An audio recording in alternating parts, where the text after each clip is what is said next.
Hey, everybody, and welcome to a conversation with Suraj. How you doing? Did I come close this time, Suraj, with your name? You are bang on with the pronunciation. Ah, Yay. you were expecting something different, weren't you? I was, and then I was going to take your case, but now you have denied me that pleasure of taking your case, Bob. Exactly. See, look, I'm always zigging and zagging, so that way everybody can't catch up to me. I met Suraj on Plausible Now dot you got it com. wrong. What did I say? Suraj. You Oh, went from Suraj to Suraj. Suraj. Gosh, I fell right back into it, didn't I? Oh, that. Unfortunately, that's my colloquial accent coming through. No worries, Bob. No worries. Oh, so you're gonna jump on it every time I say it wrong. Now I'm not even gonna say your name again. So I met him on Plausible, and he was doing comedy, and I've encountered him a few times over there, as well as I think that's probably the only place. Well, you showed up on our show a couple times, and I've seen you in other places on there, and I thought, well, what an interesting person to talk to, because how many people are named Suraj, uh, in the world that you get to talk to, and who are also pretty funny about things. So why do you do? Why are you on Plausible? What's your bit there? What's your game? Yeah, that's a good question, Bob. So I have been doing online comedy for about 4 years now, and a lot of it happened on Zoom, the different virtual mics or Mm-hmm. shows. Then by chance, I think in one of the FB groups, I came across Plausible, which is a new platform for comedians Mm-hmm. where mics and shows will be hosted there. So I thought, why not just check it out and try? Because I would love to have you know more audiences or meet new people in the form of comedians, just to try out my material and make connections. Mm-hmm. So that's how I got to know about Plausible. Like, I got to know about it the first time was in 2023. Yeah, 2023. uh but I did a few mics, then I went on a long sort of hiatus from comedy, and then from there I just got back on, and I thought, let me try. So, would you consider yourself a COVID comedian? You said the last 4 years. Yeah, I sort of started, or I actually really kicked off around then. So yes, I'm a COVID comedian, but don't ask me which variant am I. There you go. Well, because that's interesting. So, I guess you had these thoughts prior to COVID. I'm assuming all of this isn't a symptom of long term COVID or anything, is it? No, no, it was before COVID. Uh, So, like I, but you didn't actually act upon it until that time. Is that the idea? so the thing is, I did act upon it just a few months before, say around November of 2019. Oh. I did in-person mics over in Mumbai. Yeah, that's Mm-hmm. where I was living at the time, Mumbai, India. So did some mics and tried out things, but I was not getting too much of laughs. It was more like a chuckle or a I was still figuring out how to do jokes and how to write punchlines, especially. That's what I struggled with in my initial days. And Mm-hmm. then I had to take a workshop with the established comedian, learned more things, how to refine my material. And I think from there, I started getting better with the writing and with the ideas. But bam, that's when COVID happened and the lockdown took place. Yeah. So you said in Mumbai. So were you doing this in English, or were you doing this in well, I don't, what I'm trying to think of the language. What's the language in Mumbai? Hindi. Hindi. Okay. But I didn't want to say the wrong thing, because I'm thinking Punjabi is a language, right? that's one of the Indian languages, Yeah, but but it's I not. didn't know which one, so I didn't want to No jump in there. problem. No problem. So Hindi it so is. so you did it in India then originally? No, Uh, in English? yeah, in English. I performed in Really? English because my Hindi is not that great, honestly speaking, and also I struggle to understand Hindi comedians when they do their sets. Because they get really colloquial and sometimes they use words that I just simply don't comprehend. So while everyone Oh. else is laughing, I'm like scratching my head. What the heck is he saying? Or what's so funny? Not familiar. Yeah. So were you so that raises a quandary in my brain. So you're in Mumbai and you're speaking English. Yeah. So are you from Mumbai or are you from someplace else and went to Mumbai? Ah, you have become Sherlock LeMent now. Actually, you're right. I'm not from Mumbai. I was based over there for my job, but I'm Uh-huh. actually from the south of India, from a state called Kerala. Hmm. Kerala, yeah. And down in the south, Hindi is not commonly spoken over there. We have our own regional languages as well. Did you know that India has 22 official languages? Oh, 22? What are you, Yeah. Canada? Goodness gracious. That's what Canada's got all these official languages, but I don't think they have 22. That is interesting. Now, if you were to divide up India, right? Because it's a large country, right? So, like the United States, you obviously have the north, you have the south, you have the coastal regions, and so forth. So, do they have that same kind of divide? And then you mentioned the different languages. So, I'm assuming they all come with their own kind of quirks and accents to them as well. Absolutely, Bob. Absolutely. In fact, it's just like even in the US to an extent because I know that we generalize, oh, all Americans are alike, but then you look at a New York American versus an Mm, Iowan American. There's a mm-mm. world of difference. So Yeah. definitely in India we do have our regions, our different cultures. Like when you said Punjabi language, Hmm. that's from a state called Punjab in the north of India, and it's a close. The language is very similar, or to Hindi, you could say. Hmm. That's So interesting. yeah, So like here in the states, right? If we were going to be ornery, right? We kind of affect the southern accent here. And Suraj, you gonna come on down to the barbecue and drink a few beers with us or something? And so then, I mean, that's kind of like if you wanted to do the, you know, what would you call it? In Britain, it would be kind of Cockney. That's the Cockney of America, is the South. In India, does the South get that kind of treatment, or is it something different? oh, I mean, of course, there's always the north south rivalry that goes on. The north people always assume that South Indians don't know Hindi or can't Mm-hmm. understand Hindi, which is not entirely true. But yes, a good portion of the population don't really get Hindi or don't speak it. So hence the stereotype.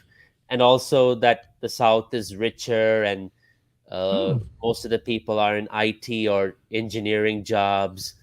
All of that does come into play. So so the South is more, what do you want to vibrant. say, cosmopolitan than the Cosmo, North.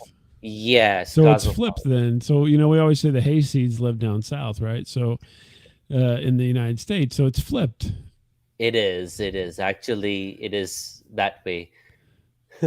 So then you're essentially a posh Indian in a way. Posh Indian. I like that, Bob. I like that. Or cosmopolitan, how we want to say it. People in New York think that they're elitists a little bit, I suppose, because they live in the city and whatnot. But you know how it goes. Here in the Midwest, we're just very humble people. Absolutely. In fact, Yeah. when I moved here, uh, I was greeted by a lot of strangers like, "Hey, how are you?" on the streets, and I'm like, "Oh yeah, I'm not used to that for a long time." Because in Mumbai, you don't do that. You just ignore everybody, right? You got to get on with your day. You can't Yeah, be you can't be saying hi to everybody. So you are in the Midwest. A little birdie told me. Actually, you told me. I think during something in the greater Kansas City area, which is a lot bigger than people think. Yeah, When I say it, they're gonna think, "Oh, Kansas City, it's like a little tiny." No, it's huge. Kansas it City is is. massive in scale for its area that it takes up, the greater Kansas City area. So, are you It's there over two because of the work? states. Huh? It's over two states. So of Yeah, course it's it's in big. Kansas and Missouri. Yeah. Yeah. And you said you're on the Kansas side, though, so that's why I said you are rich because you're on the Kansas side. He's Yes, shaking his I head. I'm rich with tornadoes around me. Oh yeah, yeah, especially this time of year.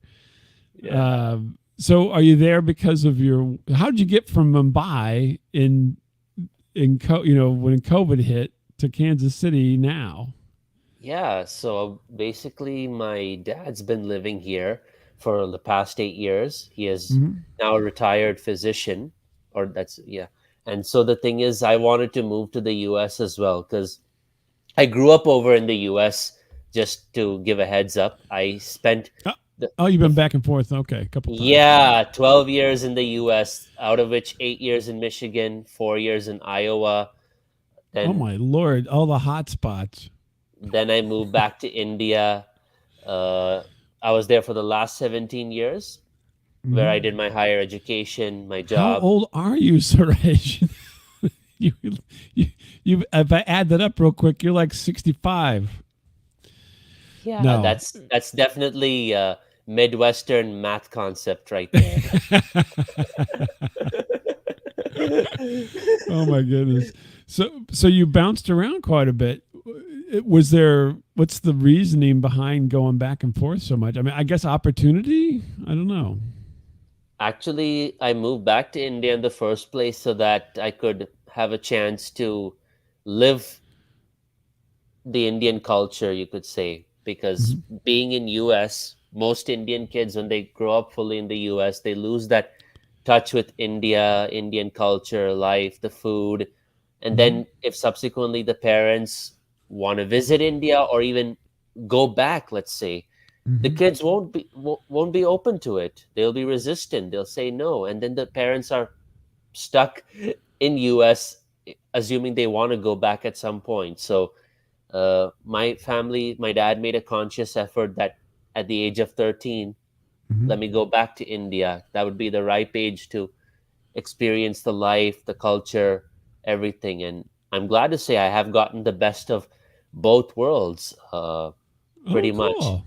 That's interesting because yeah, I do have some being your average Midwesterner don't necessarily come into contact with a lot of different people from around the world, but I do have some experience with folks from India, and they do go back quite often, at least the ones that I'm around, and also talk about whenever they're ready to not work anymore, going back at the end of their lives. Yeah. Isn't that interesting? Yeah, it's interesting. And it's also interesting that it's the ones that want to go back to India, which makes me think, is Bob LeMent the reason they want to go back? I don't think so. I'm certainly not holding them here for any reason, but I don't think that I'm pushing them away necessarily. But no, I think that that's interesting because having, I mean, seriously, let me think here. I probably don't even live 200 miles from where I was born. Ah, And all my life has been within that radius. And so, I mean, it's so claustrophobic if you think about it in terms of other like yourself being so worldly. So yeah. would you say you obviously enjoyed the experience, but out of all that, what would you say? Like, if you had to take a lesson from all that, what would it be that you would say, "Oh, this is the best thing that happened." This is the best thing that happened. I'm putting you on Yeah. the spot a little bit. I mean, just being known as an Indian American is probably no greater feeling than that. I mean, but of course, two key takeaways for me are now I have an accent that nobody recognizes really. Uh, Indians are like, what accent is that? And Americans are also now like, what accent is that? That's what comes with living in two different worlds for so many years. And Mm. now the worst part is when I actually speak in an American accent, like after Mm-hmm. I've come back here, my original US accent that I had as a kid starts coming back. The Mm-hmm. folks in India are who don't know that I grew up in the US are like, "Oh, you're such a wannabe. You're so fake now. What is this?" And I'm like, "No, I grew up here." They're like, "Yeah, right. You're making excuses now." And I'm like, "Ugh, what to That's do?" funny. Yeah, because I would think because you said you were there for your younger life, right? Yeah, So until like I guess from when you were born until you were 13. yeah. No, And no, no. so I was no, born you in were, India. oh, okay. Born in India. I came here at the age of 1.5 or Oh, just under okay. two Very years. Yeah, young though. exactly. So all your developmental milestones and everything happened in the US. So you were exposed to, even though at your house with your parents, you certainly were exposed to more Indian things, but as far as culture goes, you were exposed to very American things. Yes. So do you have a favorite pop culture touchstone from your childhood that you take with you when you go back and forth?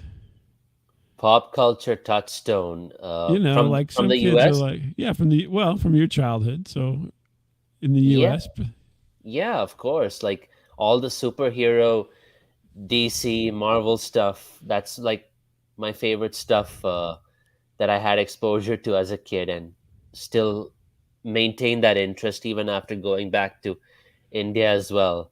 So, so you said DC first, so I'm assuming your favorite superhero is a DC superhero. want to take a guess at which one? Green Lantern, because you're wearing a green shirt. Oh, Bob. I was gonna Spider Man. from Marvel, That's yeah. Marvel. Yeah, from Marvel, Um, yeah. I mean, if you had gotten it right the first time, I would have called you Nostradamus Lament, there you go. but now you're just Bob Now Lament. I'm a hack. So my So was first it Spider Man? No, because that's not DC. from DC, it was Batman. Ah, Batman.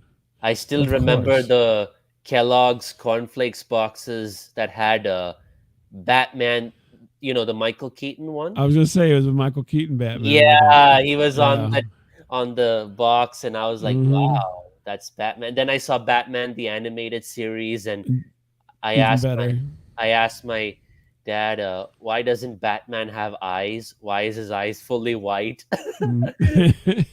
Is he rolling them up like this, Yeah, he's just rolling his head up, like his eyes up in his I'm head. Batman, but I can't see." You're right. He's got sonar, right? His bat Yeah, in his cowl. No, that's so Batman was the big impact then. Okay, interesting. So yeah. then when you went back over to Mumbai, I'm assuming that is kind of a world kind of thing, right?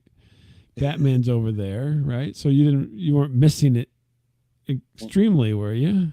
No, I wasn't because Batman was there through He's movies universal and vid- in a in way. fa- yeah, in fact, when I went to India for one of the summer visits, we had these arcade video games, like 100 games in one consoles, Mm-hmm. and one of those games was Batman and Flash. Yeah, I mean, Really? but the interesting thing is it was not the original game. The original game was, I think, Pockets in My Monster or Monster Pockets or something like that. Oh, But Pocket Monster. I think that's what it is. yeah, Yeah. Uh-huh. but apparently they did some game cheat or Oh, they switched reprogramming. out the characters. Yeah, and they made it Batman and Flash instead of Batman. the Oh, original. that's Yeah. interesting. That's pretty weird. I remember playing that game and I was like, why is Flash running at the same pace as Batman? That's right. He should be like moving in slow motion compared to the Flash. Yeah. Well, because they basically just they subbed him in. They subbed him in for other characters, I guess. You think Flash should be moving like Sonic the Hedgehog? Yeah, you'd be expecting that, but he's just Yeah. like Hey, jogging on a taking a stroll. treadmill. Yeah. He's like the you ever see those people that do speed walking, where they kind of walk kind of funny.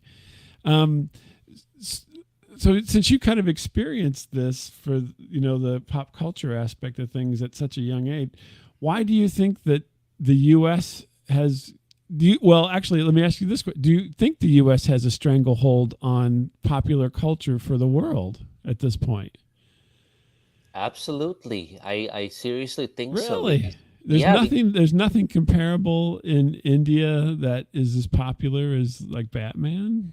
To when you so in got there, there wasn't like, oh, here's something that's just as cool as Batman. And it's only here. so in India we do have our own pop culture in the form of Bollywood, Mm-hmm. Hindi movies or even the regional cinema as well, which are still very popular. And uh, a lot of those movies even now may do much better in the Indian box office than the actual American movies that come there. And in some cases the American movies do better if they're like a large scale movie, say like an MCU movie or a Mm-hmm. James Cameron movie, Avatar. Those kind of movies definitely are a huge hit with Indians back home. uh, but yeah, we do have our own pop culture and our own music and songs. Like if you ask me, like though I love a lot of things about American pop culture, like superheroes and TV shows and whatnot, Disney and Mm-hmm. everything, but I still like Bollywood songs and regional songs. Like I'm not so much into the English or American music that much. Even Mm-hmm. now, I still prefer the Hindi stuff. That's interesting. Yeah, 'cause, yeah. I guess if we were to think about if Hollywood has a competition, Bollywood would be right up there as far as the one of the big competitors. That and obviously like French and UK media that gets published is pretty popular as well in the world. That's interesting. So, but I know that they're doing. Do they still call them Bollywood if they don't have music involved in them? I mean, most of the Bollywood stuff I've ever seen, there's music, but they also do. I watched. I can't. Actually, that was probably Spanish, but it was like a superhero movie that was um, totally in a different language and everything. I think it might have been Spanish though, but they have superheroes over in India that are just in Bollywood. But do they have songs in those as well? Yeah, they do. Like there's a movie called Krish, Krissh. That's a superhero movie. I think you should definitely check it out, Bob. I will. They do have songs and dance sequence as well in those movies. So do you think has that always been though? I mean, or is that this influenced by the musicals from MGM and Warner Brothers whenever they were in the 30s and 40s? I think was the big time for musical. I think You know, so. really, you think so? Those came over basically and had a huge impact, and then they faded, and they're like, no, we don't want them to fade. We want to keep doing this. Yeah. Yeah, it became sort of a cultural thing within India, and that lasted for like decades and decades and decades. But Mm. now the good thing is a lot of the Bollywood movies or Indian movies, the song or the music that comes in them are now a little more integrated with the storyline Hmm. that is there. Instead of like, say, if you take a movie where, say, a character's mother or relative has just died and they're all crying, and then a few minutes later the hero is dancing with the heroine in such an energetic manner, and you're like, what's the connection? How is this? I thought that was sad. Yeah, but now it's like they don't do those random separate song dance tracks. It's more like the music is much more integrated. Like if it's a sad scene, maybe the music and the singing will also reflect that. And that way it's much better now. And that's why people perhaps like Indian movies much better today than what they did back in the Because they were 90s or kind of before the 90s. disjointed, and now it's more. It flows better.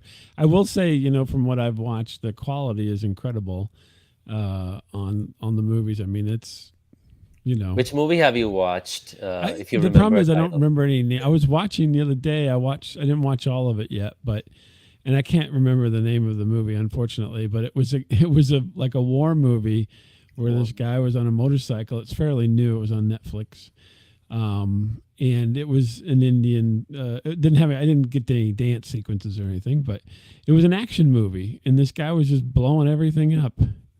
does I he have don't a know. turban on? No, Okay, he no, had a then it's helmet not. on for a while, and then he was like, and I typically watch. When I'm watching by myself, I always watch it in whatever the native language is with subtitles. That's the Um, best. That's the best that way to watch yeah, it. that's my. Now when I like my wife or somebody else is with me and they want to watch, they like to watch it dubbed, and I don't. I mean, I will. I don't, but I don't like it. Same. I mean, Jackie Chan movies before the 90s, Hmm. those were in Chinese, but then they got dubbed in English. And when I watched it, I was like, that's not Jackie's voice. No, it's terrible. I mean, on one hand, you hear him going like, "I want to go to America, and I want to fight bad guys." And then Mm. in the earlier '80s, where he's like, "I want to go to America, and I want to fight bad guys." I'm like, nah, Yeah, I no. love all those old Jackie Chan movies. I actually watched Armor of the Gods 2 not too long ago, Oh, how was which it? that was good. It was good, really good. I mean, any Jackie Chan movie is typically, a good Always movie. fun. Yeah, I've watched all the American movies, and I'm on to other cultures and things to because now right now we're in. I would say people will say it's the television's renaissance or something like that. The Yeah. problem was what comes along with that is then it tows a lot of garbage. And so for every one good show, you have 10 that are just horrible and unwatchable. And so then I'm looking for other avenues. I'm looking for that one good show in the other culture to watch as opposed to all the dreck that we have at our disposal currently. Sorry, that was my little soapbox thing there. So let's No. get back to comedy. So uh, you've got this multicultural aspect to yourself.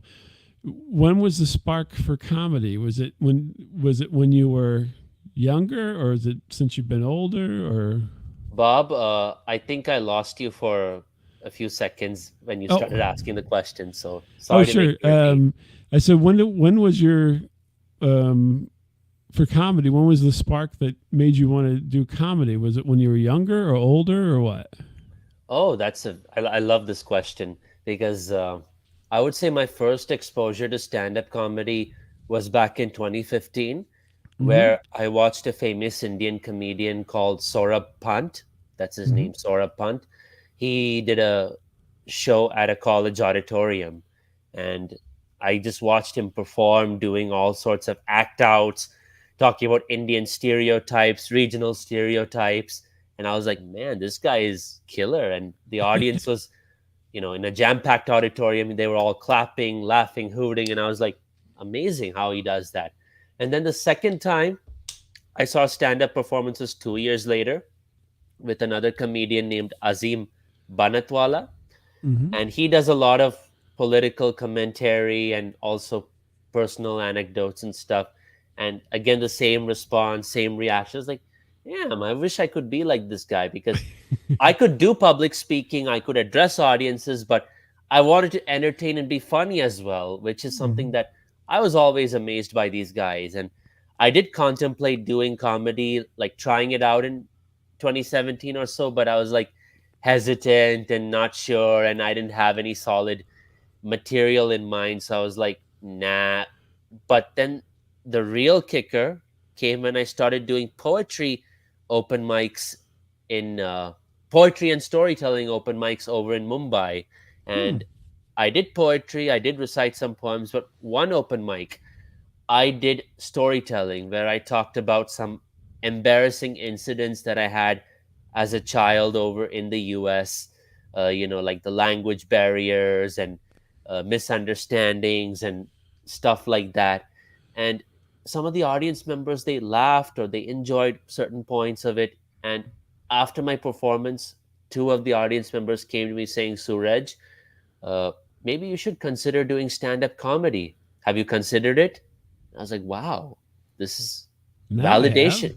Yeah, this is validation. And I was like, okay, that gave me the much needed motivation to just give it a try. I knew that I didn't have like proper jokes per se, but still the anecdotes were funny, and that's where I could at least start. So, That's yeah, interesting. So, but prior to that, there was not like, you weren't the class clown or you weren't involved in anything where you, per se, that would be more comedic in your endeavors, I guess. class clown. Yeah, I was a class clown in Oh, certain well, ways, see. all because of my US accent, which I had while I was in India. People were like if I count one, two, three, four, somebody else would be like, I'm going to do the same in Suraj's style. One, two, three, four. And I'd be like, come on, man. It was mainly because of my accent that I was kind of the class clown, Oh my either in school gosh. or in college as well. So you were basically taking, were they being mean to you or were they playing along? I guess that's where's that line at? At least the ones who became my friends, I knew they were playing along. Oh, The okay. ones, the ones who didn't, I knew they were just having their own fun at my expense. Well, because I mean, that's a lot of times that's where these kind of beginnings happen is you get put in situations that are uncomfortable, right? So maybe Yeah. somebody's making fun of you or wants to try to make fun of you, and then you turn the tables and make fun of them, or you, play along with it so that that way it takes the edge off. You know what I mean? So there's nothing worse than trying to make fun of somebody and it not working because then your whole accomplishment is ruined, right? Goes You down the wanted the drain. laugh and then they got the laugh. So yeah. Uh. But you said you did public speaking before, right? Yeah. So are we talking what kind of public speaking? Like business stuff or what? Yeah, so I used to do these in college extempore competitions that we had. So you get a topic on the spot, either in the Mm-hmm. form of a piece of paper or a chit that you draw, and Mm-hmm. then you have hardly a minute or so just to gather your thoughts, and then you go on stage and talk about it for 1 or 2 minutes. So Really? And I that's used to, like some kind of competitive thing? yeah, they used to have that in like at collegiate level, like, cultural festivals. You have these debate competitions or theater competitions, then various other events. So extempore or impromptu speeches were one of them. That's interesting because I don't, I mean I can't recall ever seeing that There I here for had, me. there I, oh, Go sorry. ahead. No, go Yeah, ahead. yeah. So there I had a chance to be very spontaneous and funny as well, because sometimes I would just be uninhibited while speaking over there, because like I remember once a topic that I got was college romance or something like that, and I just I just took a story that another classmate told me of witnessing college mates making out outside the gate or something, and Hmm. I just repeated that sort of, and but I didn't act out as well, like a proper act out of that making out, and the audience was like laughing, and some were like, but hey, it got me second prize. So What was first prize? Who got first prize? What was their story? first prize was a law student. Lawyers always, they Oh will gosh. excel. They will always excel in these extempore or debate events. You just can't beat them. And I'm a art student, uh, Oh, pursuing economics. sorry. That's tough. That's tough. But that's Yeah. interesting because I don't think that we do that. Like I took speech class or whatever, which was stupid in school here, and it didn't really give you the the full experience was getting up and doing a speech. That was the experience, right? So you had to write a speech and get up and give it, right? And that was it. That was pretty much. I mean, you talked about how to do things and what have you, and what was proper and what was not proper and so forth. But really, what they should have done is flip that and had you do more talking and less on the theory, at least until later. Because what happens is then everybody can't speak. They freeze up or don't want to do it or avoid it or what have you. So I think it's a very good skill for people to have, because at some point in time you're going to have to do it No doubt. eventually. I mean, whether you like it or not. And I have two people to credit for my public speaking skills. One is my father. Though I told you he's a retired physician, Mhm. he has been doing for many years a lot of trainings and workshops on soft Mhm. skills and communication skills. And during my younger years as a kid, I used to have Mhm. severe stage fright, no confidence, thinking what will others think, all that kind of stuff. And he would encourage me, saying, no, no, you have to overcome this and get that confidence. And he would bring me along with him for his talks or workshops, and he would give me 1 to 3 minutes of stage time just to say something. Like, he would have something in mind that what I could say, and then just say, now just talk about that this way. And Mhm. over time, that got me more and more confident. Like, I still used to be very anxious for many years, but over time I eased up and realized that, hey, I could be a little more conversational and or even spontaneous and not necessarily rehearsed or very rigid. But got to give credit to him for helping me overcome that. And number two, my librarian back in Kerala, because Mhm. in our school she not only did the library work, but she was also having a public speaking club as well. And she encouraged me to join it, participate, be it debates or just giving speeches. And that is something that also gave me even more confidence. And she used to let me participate in inter school competitions as well, whether I won it or not. That didn't matter. I did win, I think, one or two of them, but Mhm. the point is getting that exposure and opportunity to speak and even MC for our school's annual function, thanks to her as well. So, Oh, you were the MC. yeah, and it was a great opportunity, great experience. But in hindsight, when I watched my performance, Bob, I was like, nah, I was a bit hard on myself because the thing is, one of my juniors, after I did the emceeing and the school function was over, he came to me and said, Suraj, you sucked. Because of you, this event was a bummer. And I was like, how could he say that? I was Mhm. so hurt because, you know, most people, when they MC or do this, they need a piece of paper to just read the script or Mhm. remember things. But I went the extra mile to retain it up here and Mhm. try to, just deliver it without a paper, which no doubt that is something commendable if you can do it. When Yeah. I watched, but when I watched my recording subsequently that I got on the CD, I was like, yeah, I did not use paper, but I sounded very rehearsed or forced. Like, I was like, next up, we have this teacher for this speech. Now, Thomas M. John is going to do that solo dance for all of you. And I realized that it seemed a little bit forced or overly dramatic. And I was like, Right. yeah, Yeah, but I see what you're a young guy. You're not I was just in eighth grade.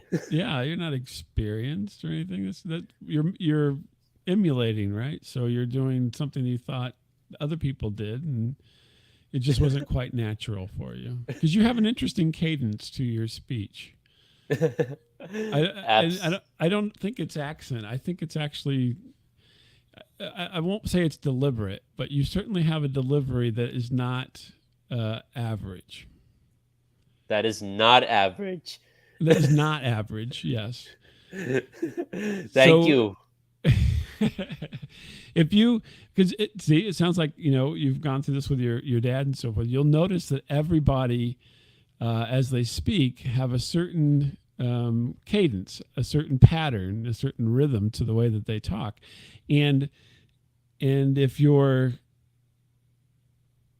not as adept, then it comes across because it doesn't have a rhythm, it doesn't have a cadence, and so yeah, as when I noticed this, when I first saw you, I think because you have such an interesting delivery of the way you talk, it's a part of a persona, perhaps, but I'm not sure. I still haven't figured it out yet. You, Charisma? well, you could say charisma if you want to. I was kind of going for more along the line of it's somewhat deliberate the way you're doing it, but not overly deliberate. It's not so deliberate that it's obvious. It's only somewhat deliberate, possibly. If you became more comfortable, I'm guessing it would slip away a little bit. But whenever you're kind of in the mode, as it were, then you hit this. I'm trying to think. I don't know how I can explain it because it's it's not there's not a stutter to it, but it's almost a stutter.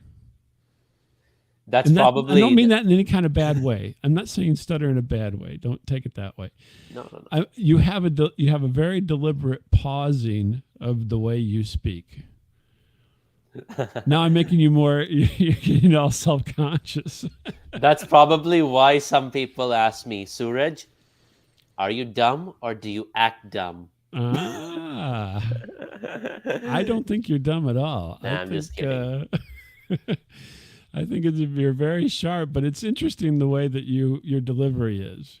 Do you practice that a little bit? I mean, is this something? Am I hit upon anything, or is this just accidental that I'm noticing this?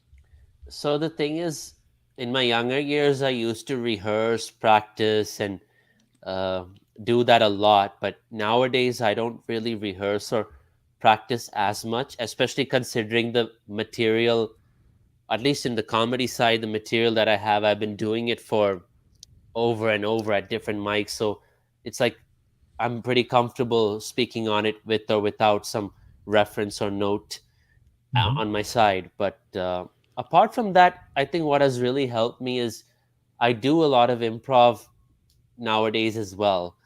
I participate in improv jams or any improv workshops that allows me to be more spontaneous in delivery, speaking, adaptable, as you'd call it. Mm-hmm. So that really helps me to be really comfortable. And even if I'm not entirely prepared, I can always have that confidence to just speak in whatever way I can. Like, thanks to improv and taking some of the training on that in the last few weeks. Well, that's interesting. So, do you do live improv then in Kansas City? Not yet, Bob, because I'm still sort of looking out for work opportunities first and Oh, okay. settling down. So mostly all my comedy and improv is still online, either on Virtual. Plausible or on Zoom. Oh, okay. So, um, so you talk about the Zoom ones and so forth. Is there other groups and so forth that you're involved with, or I mean, tell me how'd you find these things? Oh, yeah. So there are groups like U Cubed Improv, which is based in Dubai, Mm-hmm. and they have their jams every Sunday at 8 a.m. our time. Oh Yes, boy. I know, right? You'd expect that, hey, sleeping on a Sunday, but you're getting up to do improv. That's Yeah, commitment. yeah, that is commitment. Yeah. That's interesting. So you cubed, and then there are American ones as well, which just through a Google search or through a Facebook search, you find some online improvs as well, like WGIS. We just then a couple of others which That names stand for something? WGIS. World's greatest improv school. Oh, okay. Well, hey, let's not hold back at all. Let's, Yeah. let's just put it right out there. Okay. Yeah. So, and World's greatest improv school. then community improv. So like that, I've done the American ones too. But the thing with the American ones is most of them focus on long form freestyle improv, which is like you just come in, you do the edits, the cuts, and sometimes it tends to be a little chaotic in that sense. Mm-hmm. And most of the time, I end up getting sidelined uh, because What do you mean sideline? What do you? like somehow it's the other people, they want to sort of dominate the scene or dominate the Ah. role. Yeah, that's the problem with long form freestyle. Whereas short form and with rules and mechanics in place, Mhm. like we do at U Cubed, that allows for us to have ample opportunity to perform, to learn, to experiment. And they give really good feedback also after the games, because when Oh, you okay. think you're, So it's all a teaching, or at least a learning type of thing, not necessarily a teaching thing, but yeah, so I rather may than think that I've a done ego well. thing. I may think that I've done well, but then I get told that, hey, this is actually a best practice of how to do it, or you could have done it this way. And then I realize that, yeah, I could have done it this way, or I'm like, I Yeah, messed up this they keep game. saying, Suraj, don't use the F word so much. I never do. Yeah, I know. I'm just joking. so so where's this all taking you? So you've been doing this now for 5 years. I Yeah, mean, 4 to 5. more seriously, not necessarily. I mean, that's when you really kind of started stepping out and doing these things. What is your what's the end goal, or what's your 5 year plan? What's the next 5 years? Oh my God, you have turned this into a job interview, Bob. Well, What I'm is trying to this? help you. You said you were looking for employment. Yeah, my 5 year plan is just, as far as comedy goes, just keep performing, keep learning, keep writing, rewriting. And ultimately, once I do have an actual, what do you say, job or employment in place, then I can do the live mics as well, Hmm. meet people, and hopefully they would consider me for their shows or their, showcases. Hmm. And then we'll see how it goes from here, because I've been told a lot of times that the material that I have and the way I perform, it would suit the English speaking audiences more than the Indian audiences or the native Indian audiences who prefer Hindi, local languages, or more of the desi kind of stuff, which Hmm. I have, but in limited amounts. So let's see. I mean, because I have had some opportunities to be on some shows and stuff virtually on the American side rather than on the Indian side. So Hmm. there seems to be some promise or scope in this geography, at least, or with this, audience. So, would you call this your? Is it your goal or your hobby or your hobby goal? I mean, what would you call it if you had to put a name on it? Hobby slash goal. That's how it identifies itself. You just repeated But what I said. yeah, but The no, honestly, but right now it's mainly a hobby. Just have fun with it, no pressure, no, and just see where it takes me. Because if I do get the opportunities, why not? I won't say no. I'll take them up. But if I Yeah, focus it purely as like a career or something, then it's tricky because it's very competitive. And yeah, especially if you go to New York and California or Texas or Chicago, uh, there are people who actually try to do this full time, but then they struggle financially and right. socially and all those things. Why get into that? Just, Why beat yourself up, right? yeah. I You can mean, still be funny and not beat yourself up, can't you? the perfect example, if you think about it, not in the comedy side, but in, the sport of cricket. I know what cricket is, but I am not familiar with it too much. Yeah, but don't worry, I'm What's a not going to sticky go wicket? into. Good. So you are among the 1% who knows what sticky wicket is among Americans. Good job. But seriously, there's a USA cricket team. Yes, they're Hmm. playing in the World Cup now, which is happening in US and in the West Indies. And Hmm. the USA team has like 6 or 7 Indian American players in that team. Yes, and in fact, the joke goes that they should be called the Indian H1B team, not the USA team. Right. But the point is, these cricketers are not full time cricketers or purely professional. They have like IT jobs or day jobs, Oh, and on the side they play cricket as a hobby. But because they're so good or really good at what they do and passionate about it, they're able to represent USA at the national international level. And recently the USA team beat Pakistan in the World Cup, and Pakistan is full of pro cricketers, like right. serious years of experience, years of training. So you never know. Yeah. I wonder why cricket never caught on here. I mean, it you hit things, you run around, you throw things. It seems very American.